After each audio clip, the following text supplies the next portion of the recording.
All attendees are in listen-only mode.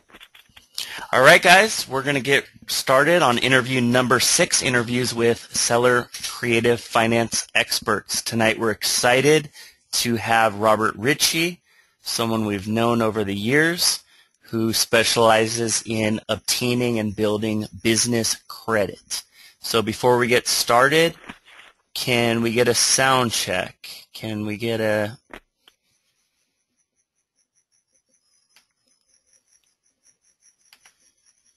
Good, good, very good. Can hear you. Sounds good, good. All right, fantastic. So, Robert, with no further ado, welcome to tonight's call. Oh, thank you, Mark. And of course, as always, I have Terry Lewis with me. Terry, how's it going? Good. I can hear you well, and thank everybody for attending this webinar before the Christmas holidays.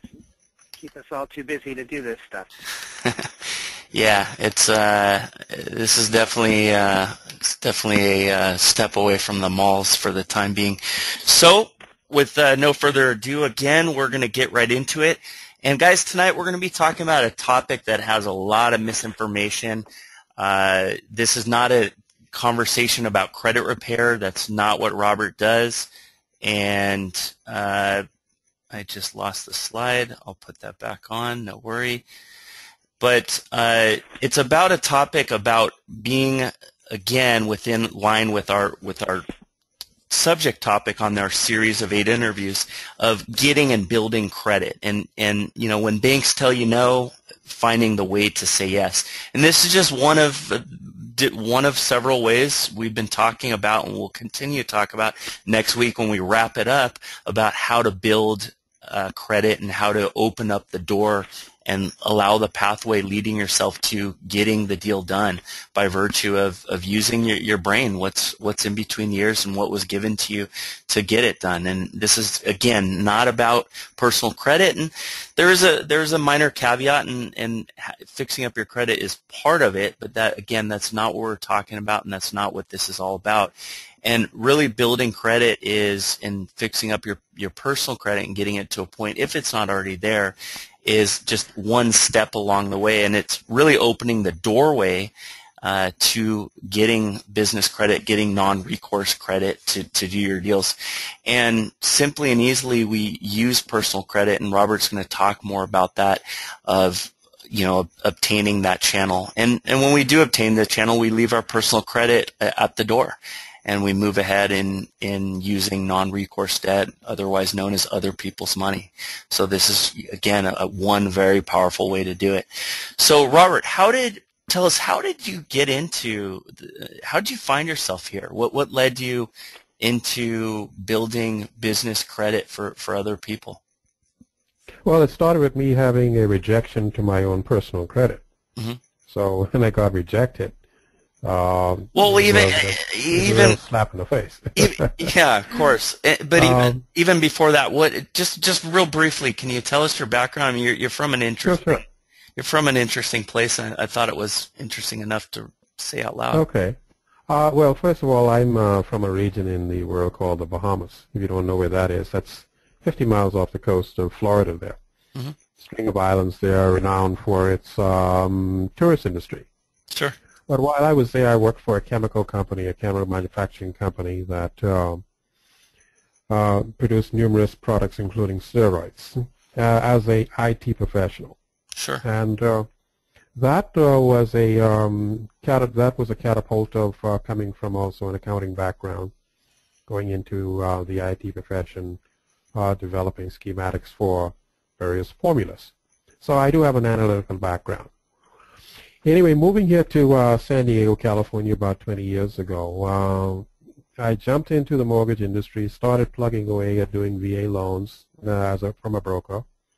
And then, of course, that market sank, and I had to do something else. So I started working with another broker, rehabbing and working with foreclosures. And I came across a lot of people with bad credit. And so other agents were out there buying up property like crazy. So I tried to figure out how the heck are they doing this if they do not have the money. And I looked at credit issues, and I determined that, well, you could get whatever line of credit you want simply by going ahead and looking at what the system demands and working with sometimes you might call not very popular markets in order to get lines of credit or getting the monies needed to do what you need to do in this marketplace.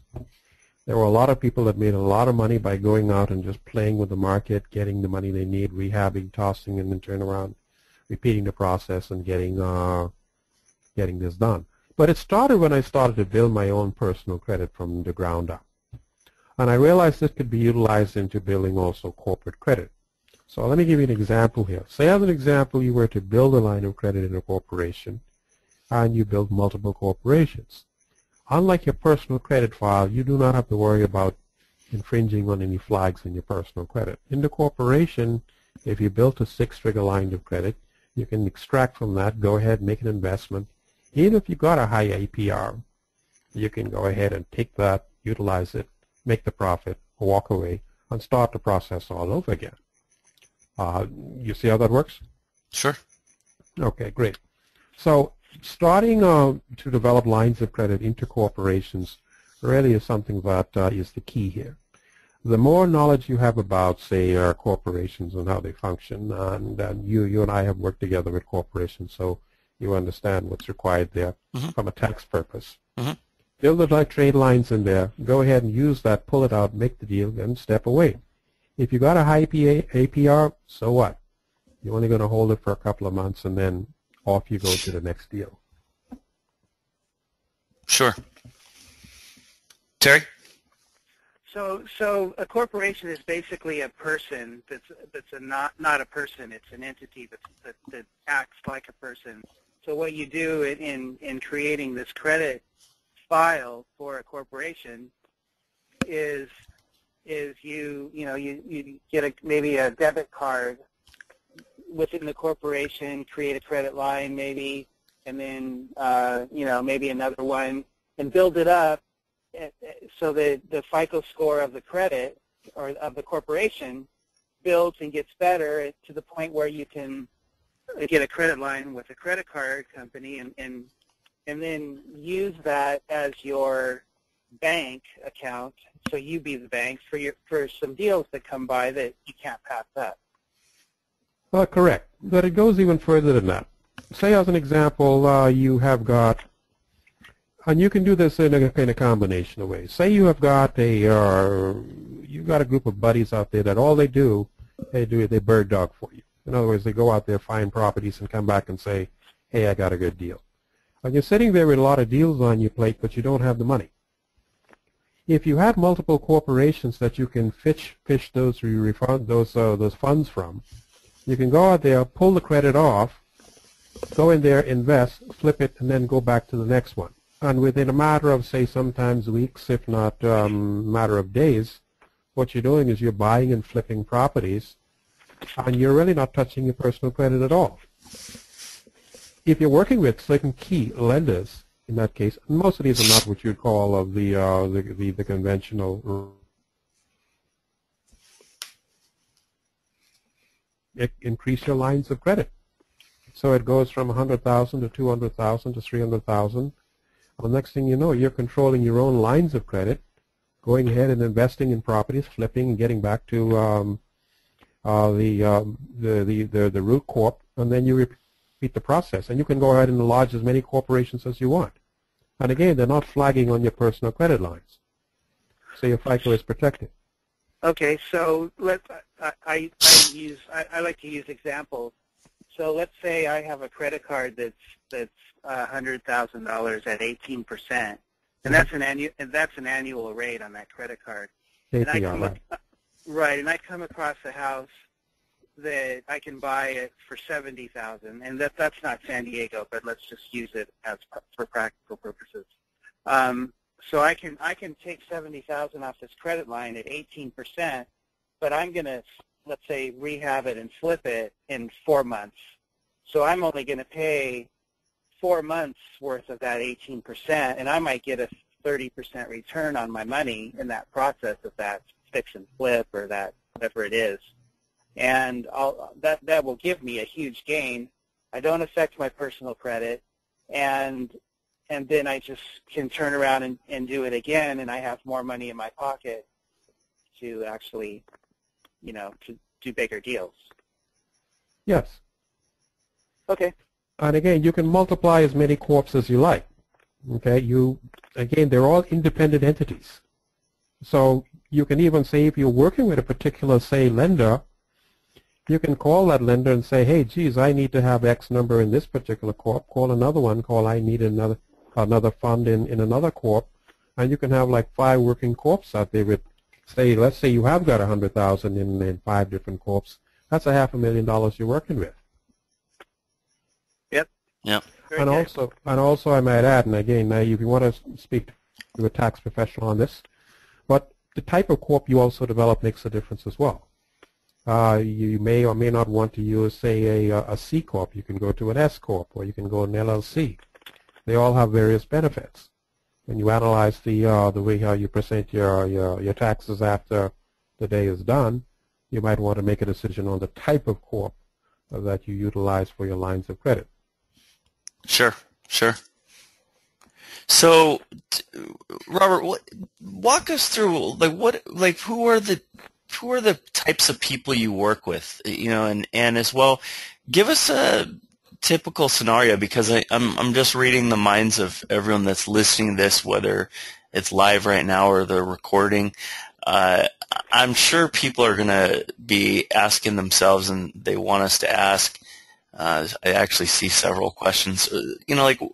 What's the typical process look like? Timelines, start to finish. A typical outcome. How does A to Z? Can you walk us through? Okay, I'll give you a scenario, and then this is, of course, prior to say you're doing anything, but I'll just give you a scenario of, say, a kind of thing that could possibly pop up. Sure. If someone was to ask you, oh, geez, can you help me? Sure. Okay. Because we are still finding people suffering from the foreclosure meltdown, right? Mm-hmm. I mean, they're still out there. Oh, yeah. A lot of people have not had that removed from their credit file. They've maxed out credit cards, et cetera, et cetera, et cetera. But say, as an example, someone has got a good deal, and they've got maybe something like a huge tax lien that's due or something like that, and they want to refi. They can't get it done because the tax lien is sitting there.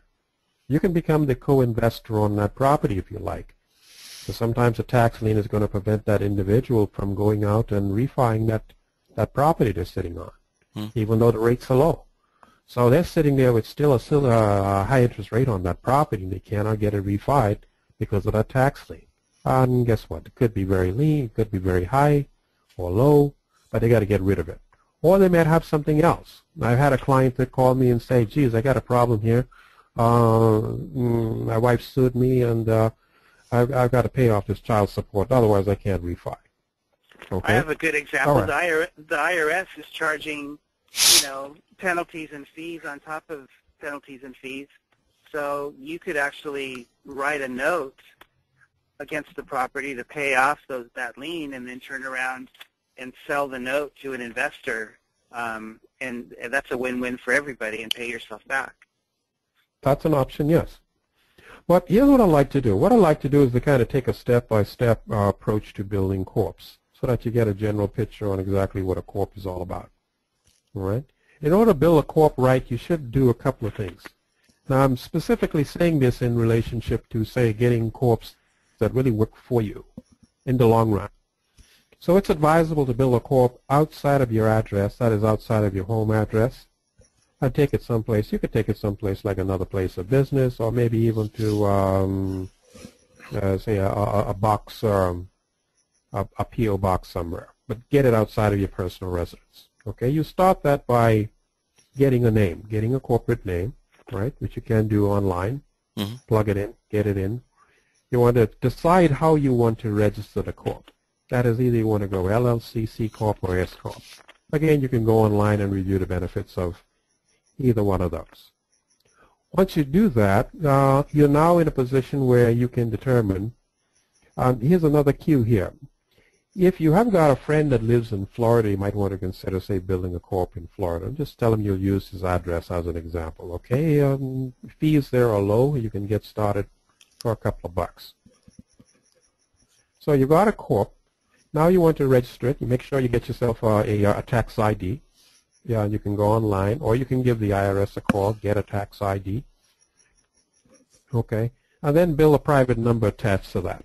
Once you built a private number attached to that, you're building a corporation purely from that identification that you have. You got the corp, you got the documents, you got the tax ID. Now you want a phone. You are legit.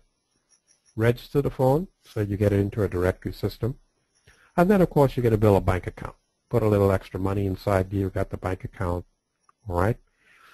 At that point, you want to make sure that your corp gets online to the reporting agencies. Reporting agencies being Dun & Bradstreet as well as Experian Business. Again, this is separate and apart from your personal FICO score. Separate entities, separate address. You got a telephone number.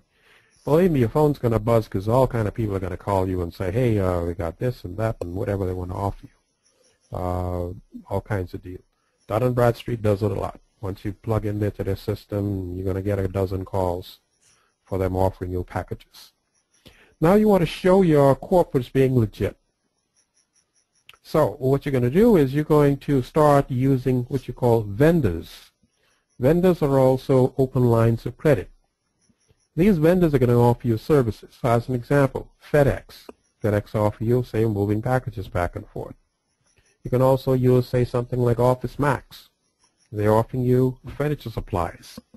Or you can also use, say, other vendors that offer you packaging, shipping, and numerous other things. There's also vendors that will offer you, say, computers, laptops, etc., etc.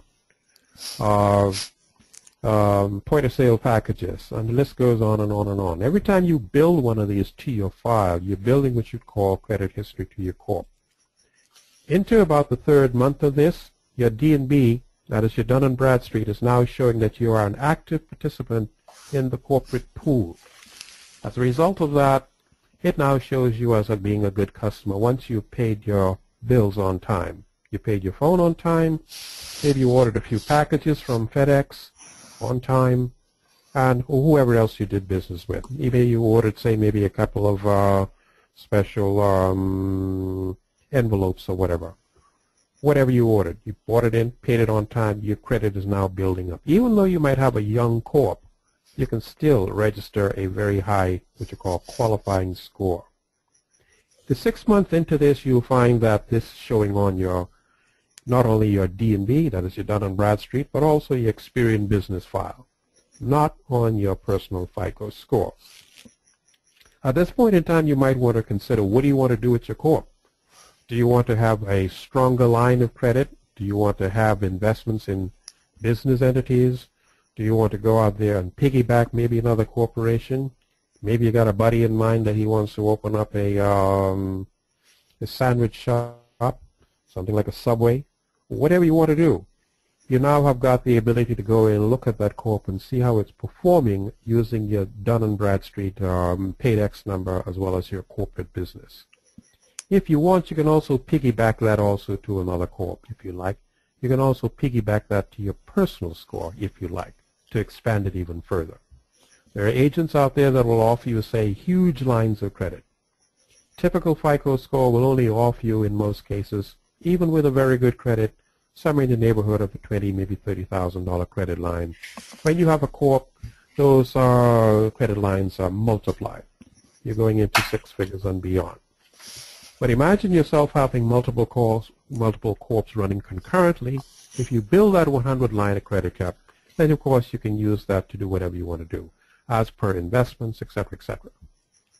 So, in a nutshell, building the corp using what you call quality trade lines, lines of credit, or vendors that you're doing business with is the key. Knowing who they are, what they offer. Some of them offer small lines, like maybe $1,000. Some offer, say, lines of 5,000, 10,000, and beyond. As you utilize these lines, they become familiar with you, how you do business, and they're more than willing to open the door to the next level up. In a nutshell, that's pretty much how it goes. You can, by the way, monitor this also independently by using also a system that looks specifically at the business credit bureaus independent of the normal FICO, which is TransUnion, Experian, and Equifax. Very good. It's a resource for people that don't have the resources, and it's a way to get started. That's a big pill to swallow, but there's a process to this. Yeah. Let me just might add here that the key to doing good business and with a corp is really sitting down and working out a good plan. Okay? If you're not familiar with building a good plan, then get familiar. Get to know someone that does. Get to know someone who is familiar with building a business plan, because injecting that in there really is the key. Once you know how to build a plan and step it up phase by phase, you are now qualified to get into the next level. So 6 months from now, what you can have is you can have yourself 2, maybe 3 corporations with 100,000 line plus. Imagine what you can do with it. Yeah, we had a gentleman on last night, Daniel Clayman, that he said that the best thing you can do is when you give your word, live up to your word, and this is involving borrowing money from through a bank or whatever, and this is not a borrow off of a credit card and walk away scheme. This is a how to create a business using a corporation and using other people's money to get yourself out of a 8 to 5 W-2 job and invest money in business models. Yeah, that's an absolutely entirely excellent distinction, Terry. And to carry that into the next question, Robert, what's because a lot of people, as I'm sure you're aware of, are weary of scams and BS. Like, what should someone look out for when to avoid getting sucker punched? You know what I'm talking about? Yeah. One of the things that I would highly recommend is when you start getting into looking at corporations, again, it's always best that you spend a little time doing some research. Yeah, if you got yourself a computer these days, you can look at anything, right?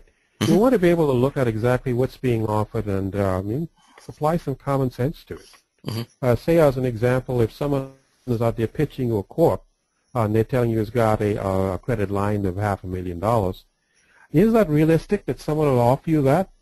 I mean, they'll sell it to you for what? I don't know, 10 grand, 20 grand. Gee, you can grab 10 of your buddies, run off to Vegas, and have yourself one heck of a party, then come back and say, thank you very much, I don't need any more. Right? That doesn't make any sense. So if you took the corp and you did it the right way and build it from the ground up, you know exactly what's going into that. You don't have any hidden mysteries. You know exactly who the vendors are. You know who you're doing business with. You've got their phone numbers. You've got their addresses. You've got an agent that you're talking to. He's talking to you. He understands you, what you're doing, what your motives are. And in most cases, you'll often find that if you're working with a very good vendor, he's going to assist you. Now, let me give you an example of this. I mean, there are agencies out there. You take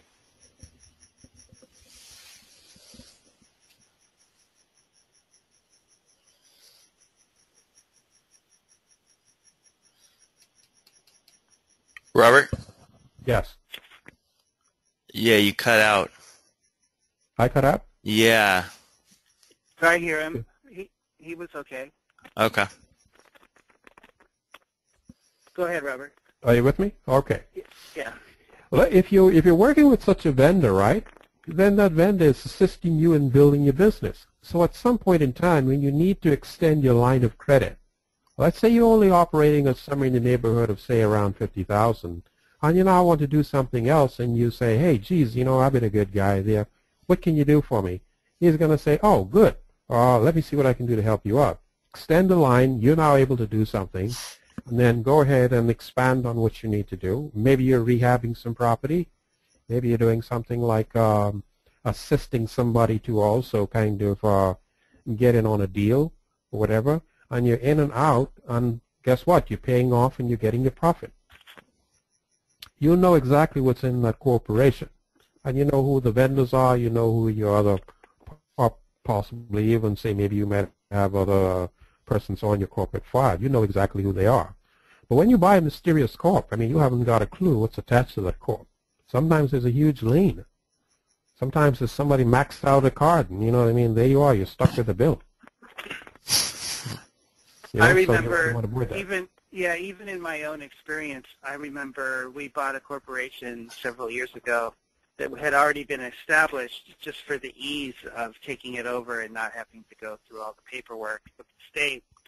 And what had happened was it was old enough that it had already been through a year, and the corporate the minimum tax, the $250 or the $800 was due. And we bought it not knowing that it already had a due, even though it was a shell, it was already, we were $800 in the hole, you know, without even doing anything to it. So we got duped on that one. And so I understand what you're saying. Yeah, that's possible. But, you know, your objective is not to examining every detail. In today's world, you can use professionals for that purpose, right? There are a lot of people out there that you can pick. Maybe you got a good accountant or whoever you want to use, somebody maybe in the legal affairs department. But believe me, I get a lot of information. I don't know if you guys have ever tried this, but anytime I want sometimes free legal information, I go down to the courthouse. They've got legal representatives down there. You just walk in and say, hey, I got a question for you. And they'll answer the question for you. Yeah. Okay. Great. But here's something I want to mention to the listeners on board here. This is very important. I always say that whenever you're doing something like this, you know, get yourself a couple of partners. Because the thing is, the power of networking in this is very, very important. Here's an example, right? If you're networking with a group, several others that are coming on board with you, and they're also likewise building corporations or expanding a line of credit somewhere. And you've got a deal, and you might say, oh, geez, I really don't like that deal because it doesn't sound too good for me. Maybe one of those will say, come on board and say, oh, geez, let me have a look at it. Maybe I would like it. And you can charge a referral fee, pass the deal on to them, and they can say, build a line towards that project, whatever it is, and then, of course, they benefit from that and move on to the next. So you can make your own shark tank. Basically. Now, keep in mind that when you're talking real estate and property investment, you're talking not just, say, going after lines of credit. You're talking about bailout monies. You're talking about acquisitions of distressed properties, tax liens. You're talking about all kinds of various kinds of tax liens that could be associated. You're talking about people out there who've got, say, problems with, say, other issues. You know, public records attached to their file they want to get rid of. And they've got to move forward with a piece of property. Otherwise, of course, it's going to be foreclosed on or some other action taken. So you can benefit from building this. Once you put it out there, guess what? By the network system that you build out, you'll be able to benefit from. You see where I'm going? Yep. Yeah. Yep. So, Robert, moving forward, I would say, you know, you're not doing this out of the kindness of your heart. What's your proposal here for the people that are listening to the call? Well, I've got a couple of things that I am always working on, okay? And what I'm always working on is how can I basically pass this on to another party. I'm always looking for people who want to network with me, okay? Why? Because I've got a huge amount of deals that are sitting on my plate right now that I really wouldn't touch.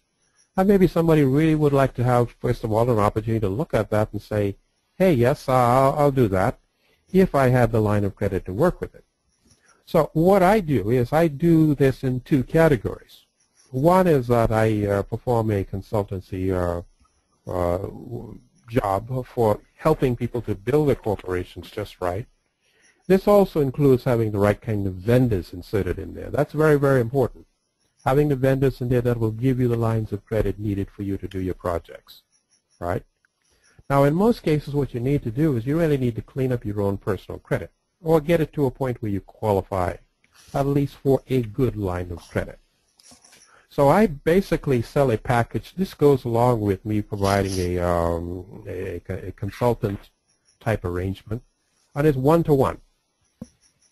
And usually when I do that, I build a package that is specifically designed and tailored for what that person wants to do, however they want to approach it. If they want to approach it by building, say, an LLC or C Corp or S Corp, package it from A to Z, it can be done. As well as someone want to take it and basically build their own. They just need to get the proper vendors to tie into here if they so choose. You can pick your own vendors, but like I say, I've got well over 100 vendors that I use to supply to inject into a corp that'll make it credit worthy. So this particular package that I offer, I normally sell it for say $2,500, but I'll discount it. I'll discount it to say $1,750 for anyone who would like to benefit from this. What this also includes is my credit repair kit. My credit repair kit allows you to go ahead and repair your credit the way the professionals do, clean it up, get whatever junk you have on there. I don't care what goes on there can come off.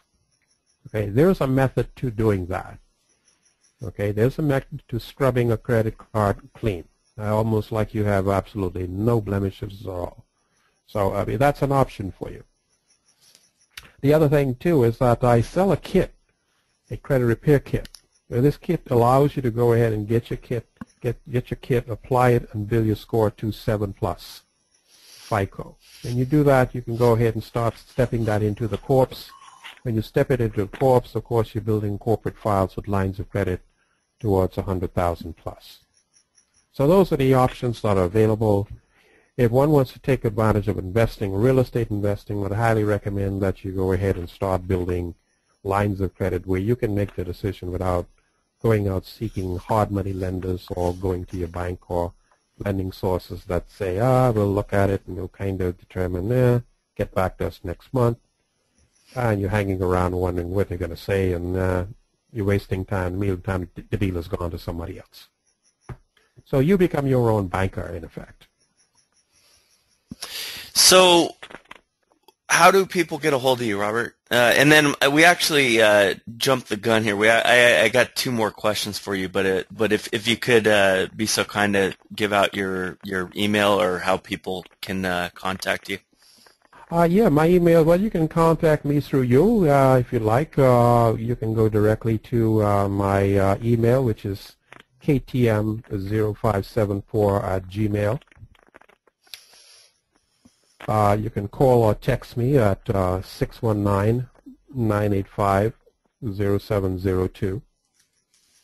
That's ktm0754@gmail.com, Robert? No, ktm0574@gmail.com. 0574@gmail.com. And the phone number was 619-985-0702. 0702.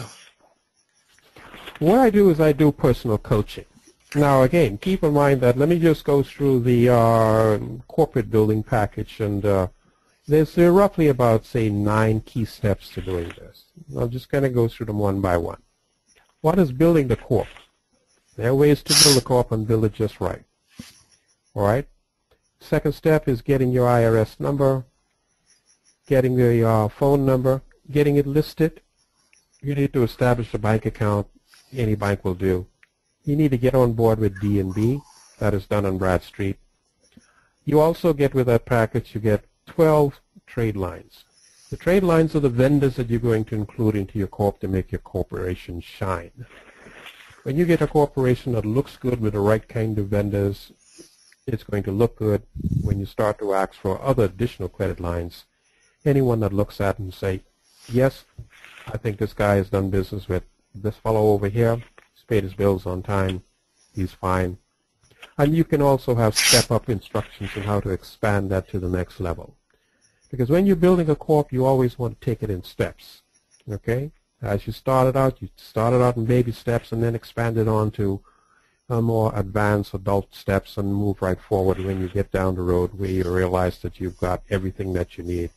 You can explode it by having multiple corps piggybacking off one another to write whatever check you so choose. On the credit repair, it's a full service, guaranteed to get you to 700 plus. Again, it's a step-by-step instruction guide. I'll talk to you directly by phone, by email, and get you everything that you need, including the trade lines to inject them there. Also, if you want to, you can benefit from this. I've got a package that will allow you to go ahead and benefit from having good credit. In other words, what you can do is actually sell this to someone else. You can also sell your good credit to another party, because there's always somebody looking for good credit to do a project of any kind. That could be business, that could be personal. So imagine, if you will, you have someone call you one day and saying, I'm starting maybe a small business somewhere, I need $5,000, can you help me out? And you say, well, give me the terms and conditions. You go down, you have a meeting with them, say yes or no, and if you do, you figure out the terms and conditions. You become the banker, and you can decide whether or not you want an investment in the property or the project, or you just want to lend your credit in order to get that person where they want to be. Cool. So you have 3 options then, it sounds like. Mm-hmm. Well, this was really informative. You actually answered the questions here. You know, interestingly enough, Terry and I have come across people taking home equity that, you know, as you well know, does nothing for you, and they've been taking equity out and you know, paying whatever the higher interest rate is and putting it into notes, and you know, as an arbitrage strategy. I guess, you know, in a way, this could work. This could work too. Well, here again, you set the pace. Right. Okay. If you're trying to find funding for whatever deal you're working on, you set the pace. If you're in control of the credit lines, you know exactly what you're working with. You know exactly where to get it, and you know the answer is going to be yes or no. Sure. Well, it's a way of borrowing money without having to fill out a loan application and justify it to somebody that doesn't know what you're doing. You know, it's a way of borrowing money from a bank without that you don't have, and you don't have to justify the application. You know, you just write the check, and it takes a certain amount of personal responsibility and knowledge. You can't just do this willy-nilly. It's a business, right? And I think it's really powerful. Some people can really benefit from it. Yeah, it's a 1003 free loan. Yeah. Well, let me just say that having the vision to step up in an investment plan really is the key here. Yeah, if you want to be a part of any kind of investment strategy, you really need to have a pool of investors handy and available for you. If you don't, why even bother? Sure. You know? Yeah. You need to have a pool of investors, because at some point in time, someone's going to ask you, well, where's the money coming from? Okay, and if you haven't got an answer, why bother? Right? Yeah. Yeah. And I'll give you an example here. I had a person that approached me the other day, and they said, oh, I've got a guy who's got 2 pieces of property. One is worth $1.5 million, and the other one is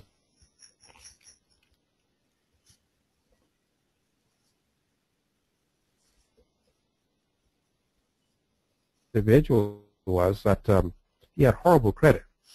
Not because he didn't have the money, but it was just the way how he did business. He was the kind of guy running around, and he expected his secretary to pay his bills for him, which never happened. So the only time she ever paid a credit card bill was when they called the office and says, oh, geez, they're going to shut this account down for you. Well, what do you do? And she panics and calls him and says, oh, geez, such and such call, that can be paid on the bill. And he goes, well, haven't you paid it? Oh, no, you told me you didn't pay it. But anyway, the bottom line was this person needed to have some debt paid off, including a tax lien, I might add. And he needed about $50,000. Okay. So imagine, if you will, you were holding, say, a tax lien of $50,000. You can easily turn that around. Keep in mind that the state of California charges a 15% plus. But if you wanted to turn around something like that quickly to get this guy to refinance, geez, I mean, hey, you can make yourself an easy 15% or maybe even more just to qualify him to get that loan to refi if you were holding these lines of credit and readily available if such a thing came about. Yeah. Yep. Lots of ways you can reinvest into real estate outside of just going ahead and doing rehabbing. Oh, we've been talking about that. We hate rehabbing. We don't rehab anything. We are the anti-rehabbers. We sell full price or more as is, and that's, and another reason why we like notes, because there's nothing to fix. Sure. So I mean, seller financing works amazingly overall as a strategy to bypass the rehabbing and the discount question. And I think going forward, and this I think is a good point to wrap things up. We call our strategy reverse wholesaling, where you actually offer full price, or near full price, or full price less the repairs, and as a strategy to really crush and baffle the competition. So where do you stand on, where do you think the opportunities are? This is all of our guests, we've always asked them the same question in wrapping things up. Where do you? I'll tell you what I had as a personal experience, and this happened a couple of years ago, but this is how I got into, say, investing in real estate. This was kind of wacky, but it happened this way. Exactly how it happened. I was playing tennis with a buddy, another guy I did some business with, and he said after the tennis match, says, I want to show you something. And I said, okay. I thought we were just going to have we were having a couple of beer coolers or chasers or whatever like that. Anyway, he took me and showed me some of his property he had. And some of the property that he showed me was in really bad shape. And he said to me, he says, you see this piece of property here? Say he rented this out 6 months ago. The tenant left him with the property that was in ruins. He says, I've just about had enough of this. And then he said to me, he says, listen, you want it, you can have it. And I said, what do you mean? He said, I want to get rid of it. So I say, you're kidding. And he says, no, if you want to have the property, you can have it. I'll give you the keys. Make me a deal. So guess what? I became a landowner, a landlord, by taking on that property. Yes, it was a mess. He wanted to get rid of it. But we worked out a deal. I got the property, got the keys, and we worked on the term arrangement plan. And I became a landlord. Of course, I didn't want to be a landlord, so I turned around and flipped the property. Sure. Things like this happen all the time. Okay. Now, in that particular case, it didn't cost me anything. I just worked out some paperwork, made him an offer, he took it, accepted it, and moved forward.